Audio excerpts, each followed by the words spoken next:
లో ప్రధానోపాధ్యాయులు గారికి మరియు ఉపాధ్యాయ బృందానికి వేదిక మీద కూర్చున్నటువంటి మా అసోసియేషన్ సభ్యులందరికీ మరియు మన గణపాక శిరీష గారికి నా నమస్సుమాంజలు, పిల్లలందరికీ నా ఆశీస్సులు.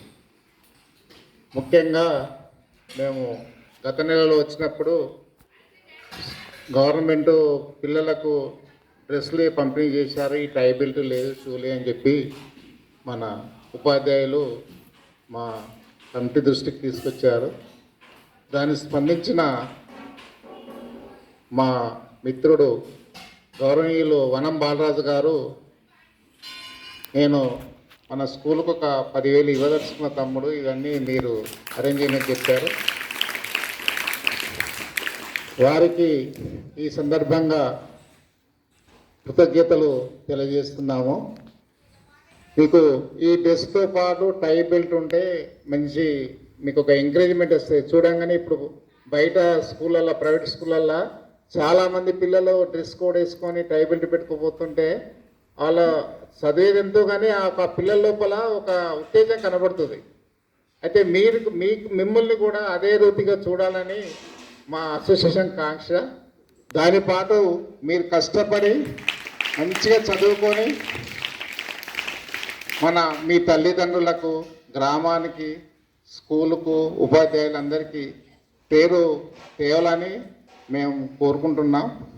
ఇంకోటి, మీరు స్కూల్ పిల్లలు ఇప్పుడు ఈ టై బెల్ట్ ఇస్తున్నాం కదా, ఎవరైతే డ్రెస్ చేసుకోకుండా టై బెల్ట్ పెట్టుకోకుండా వస్తే వాళ్ళకు ఫైన్ వేసి ఆ డబ్బులు ఒక దిక్కు కలెక్ట్ చేసుకొని మళ్ళీ మీరు మంచిగా ఉపయోగించుకోవాలి. అలాంటి సిస్టమ్ పెట్టుకోండి, ఒక పద్ధతి ఉంటుంది. కాబట్టి అందరు ఖచ్చితంగా రోజు డ్రెస్సు, టై బెల్ట్. మీకు ఇంతకుముందు మా సెక్రటరీ గారు చెప్పారు షూ కూడా ఆలోచిస్తున్నామని. దాదాపు అది కూడా మీకు 26 జనవరికి అందుతుందని చెప్పి మేము ఆశిస్తున్నాం.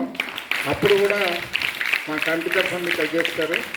ఇంకా 26 జనవరిలో మీకు అందరికీ క్యాష్ అవార్డ్స్ ఉంటాయి ప్రతి క్లాస్కు, ఫస్ట్, సెకండ్, థర్డ్. అది యథావిధిగా మీకు కూడా తెలుసు, మీరు చిన్న క్లాస్ నుంచి చూసుకుంటూ వస్తున్నారు. మా ఈ కమిటీ గత 11-12 సంవత్సరాల నుంచి ఈ కార్యక్రమాలు చేస్తుంది. మీరు కూడా పెరిగి పెద్దగా మీరు కూడా మాలాగానే సేవా కార్యక్రమాల్లో పాల్గొంటూ మంచి మనసుతో ఉండాలని కోరుకుంటూ సెలవు తీసుకుంటాను. Thank you.